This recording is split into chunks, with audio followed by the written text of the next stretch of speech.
Hello friends, Sanskrit for education की class में आपका फिर से स्वागत है। कवि परिचय की श्रृंखला में आगे चलते हुए आज हम लोग देखेंगे नाटककार हर्ष के विषय में और उनकी रचनाएं।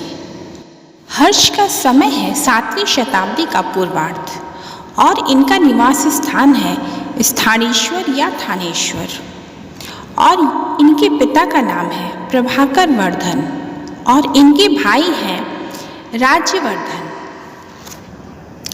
महाकवि बाण भट्ट हर्ष के आश्रित कवि थे। इनके जीवन के आधार पर ही बाण भट्ट ने हर्षचरितम की रचना की है। हर्ष वैदर्भी रीति के कवि हैं और इनकी ख्याति इनकी 3 रचनाओं की वजह से ही मानी जाती है। हर्ष का परिचय हमें एक नाटककार के रूप में मिलता है और इन्होंने 3 नाटकों की रचनाएं की हैं, जैसे प्रियदर्शिका, रत्नावली और नागानंद। प्रियदर्शिका एक नाटिका है जो 4 अंकों की है और श्रृंगार रस प्रधान है। नागानंद 5 अंकों का नाटक है और यह करुण रस प्रधान नाटक है।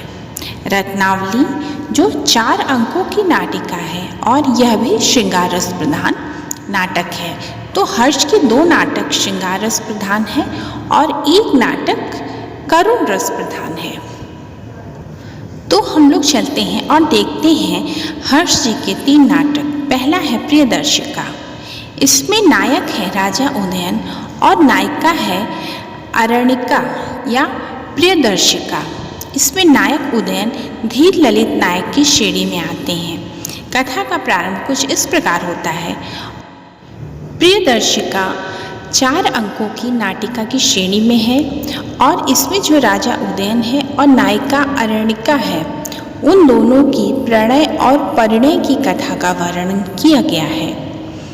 अंक 1 में कलिंग के राजा द्वारा पिता दृढ़वर्मा के पराजित होने पर राजकुमारी प्रियदर्शिका का संयोगवश राजा उदयन के महल में पहुंच जाती है और वहां अपनी बहन वासुदत्ता की दासी के रूप में अरण्यका नाम से रहती है। द्वितीय अंक में क्रीड़ावन में भ्रमण से पीड़ित प्रियदर्शिका की राजा द्वारा रक्षा की जाती है। वहीं से दोनों का पूर्वाराग प्रारंभ होता है, यानी प्रेम शुरू हो जाता है। तृतीय अंक में वासुदत्ता की सखी सांकृत्यायनी उसके मनोरंजनार्थ उदयन वासुदत्ता का प्रेमाख्यान विषयक एक नाटक प्रस्तुत करती है, जिसमें अरण्यका को वासुदत्ता का तथा मनोरमा को उदयन का अभिनय करना था, किंतु राजा स्वयं उदयन का अभिनय करते हैं। यह नाटक नकली न रहकर असली हो जाता है। वासुदत्ता इस दृश्य से क्षुब्ध हो उठती है और प्रियदर्शिका को कारागृह में डलवा देती है।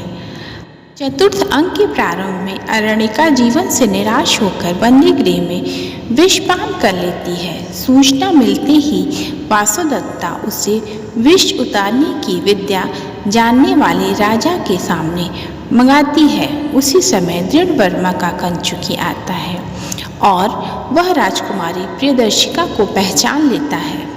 उससे वासुदत्ता को ज्ञात होता है कि अरण्यका वस्तुतः उसकी मौसा दृढ़वर्मा की पुत्री है, प्रियदर्शिका है। राजा अरण्यका का विष उतारता है और वासुदत्ता दोनों का विवाह करवा देती है। इस तरह से प्रियदर्शिका नाटक का सुखांत दिखाया गया है। हर्ष जी की अगली रचना है नागानंद। यह 5 अंकों का नाटक है। इसमें जीमूतवाहन नामक विद्याधर राजकुमार का अपनी बलि देकर शंखचूर्ण नामक सर्प को गरुड़ से बचाने का वर्णन दिखाया गया है। कथा के प्रारंभ में और प्रथम अंक में विद्याधर कुमार जीमूतवाहन सिद्ध कुमार मित्रावसु की बहन मलयवती पर आसक्त होता है, उससे प्रेम करता है। द्वितीय अंक में जीमूतवाहन और मलयवती दोनों प्रेम से व्याकुल मित्रावसु की स्वीकृति से दोनों का विवाह संपन्न हो जाता है। और तृतीय अंक के प्रारंभ में नायक नायिका के आमोद प्रमोद का वर्णन दिखाया गया है। चतुर्थ अंक के प्रारंभ में समुद्र तट पर जीमूतवाहन हड्डियों का ढेर देखता है। उसे मित्र वसु से ज्ञात होता है कि यह गरुड़ द्वारा खाए गए नागों अर्थात सर्पों की हड्डियों का ढेर है। गरुड़ के लिए शंखचूर्ण नामक सर्प की बारी है, अतः उसकी माता विलाप कर रही है। जीमूतवाहन अपने आप को उसके स्थान पर प्रस्तुत करता है और लाल वस्त्र पहनकर वधशिला पर बैठता है। गरुड़ उससे उठा ले जाता है। पंचम अंक के प्रारंभ में गरुड़ जीमूतवाहन के शौर्य और आत्मविश्वास से प्रसन्न है। मृत प्रायः जीमूतवाहन गौरी की कृपा से पुनर्जीवित हो जाता है और अमृत वर्षा से मृत सर्प भी जिनकी अस्थियां पड़ी हुई हैं वह भी जीवित हो जाते हैं। गरुड़ पश्चाताप करता है और प्रतिज्ञा करता है कि वह भविष्य में सर्पों को कभी भी नहीं खाएगा। इस तरह से यह हर्ष की रचना करुण रस प्रधान नाटक है। अगला है रत्नावली। रत्नावली एक 4 अंकों की नाटिका है। इसके नायक हैं राजा उदयन जो धीर ललित कोटि के नायक हैं और इसकी नायिका है रत्नावली या सागरिका। इसकी उपजीविका का श्रेय भाष्य का स्वप्न वासोदत्ता माना जाता है। इसका अंगी रस है श्रृंगार और इसमें छंद रूप में शार्दूल विक्रीडित स्त्रग्धरा आर्या छंद का प्रयोग किया गया है। इसमें प्रमुख अलंकार हैं उत्प्रेक्षा, उपमा, रूपक इत्यादि। इसमें रीति है प्रसाद और माधुर्य गुण। इस नाटिका का प्रारंभ नांदी पाठ से और अंत भरत वाक्य से हुआ है। इसके प्रमुख पात्र हैं उदयन, रत्नावली, वसंतक, योगंधरायण, व्राभ्य, वसुभूति, विजयवर्मा, वासोदत्ता, कांचनमाला, सुसंगता, निपुणिका इत्यादि। रत्नावली की नायिका जो सागरिका है वह मुग्धा कोटि की नायिका की श्रेणी में आती हैं। आगे चलते हैं। रत्नावली जो कथा है वह सिंघल देश की राजकुमारी रत्नावली और उदयन की प्रणय और परिणय की कथा का वर्णन इसमें दिखाया गया है।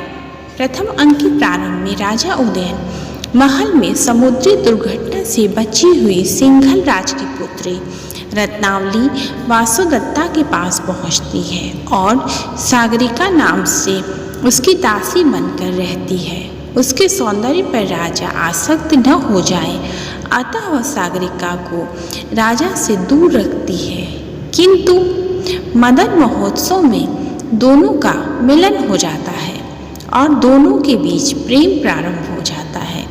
द्वितीय अंक के प्रारंभ में सागरिका अपनी सखी सुसंगता को उदयन विषयक अपना प्रेम बताती है। एक मैना यह सब समाचार सुन लेती है। राजा का पालतू बंदर उधर से ही आता है और मैना का पिंजरा खोल देता है। मैना उड़ जाती है। राजा और विदूषक उस कदली वन में आते हैं। मैना से उन्हें सारा समाचार पता चलता है। सुसंगता के प्रयत्न से उदयन और सागरिका मिलते हैं। वासुदत्ता वहां आकर क्रुद्ध हो जाती है तथा राजा के सामने उस पर गुस्सा होकर के चली जाती है। तृतीय अंक के प्रारंभ में सुसंगता और विदूषक ने उदयन और सागरिका को माधवी लता मंडप में मिलाने का आयोजन किया। वासुदत्ता को षड्यंत्र का पता चल जाता है और वह पहले से ही वहां पहुंच जाती है। राजा उसे सागरिका नाम से संबोधित करते हैं। रानी क्रुद्ध होकर चली जाती है।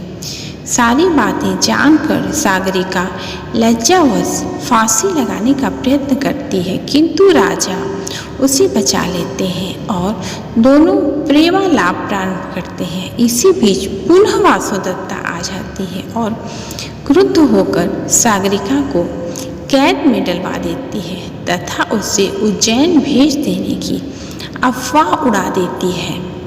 चतुर्थ अंक के प्रारंभ में एक जादूगर अपना खेल दिखाता है। महल में आग लगती है। वासुदत्ता सागरिका को बचाने के लिए राजा से प्रार्थना करती है। राजा उसे बचा लेते हैं। इसी समय सिंघल राजा के मंत्री और कंचुकी आते हैं और वे रत्नावली अर्थात सागरिका को पहचान लेते हैं। वासुदत्ता को ज्ञात होता है कि वह उसके मामा की पुत्री है।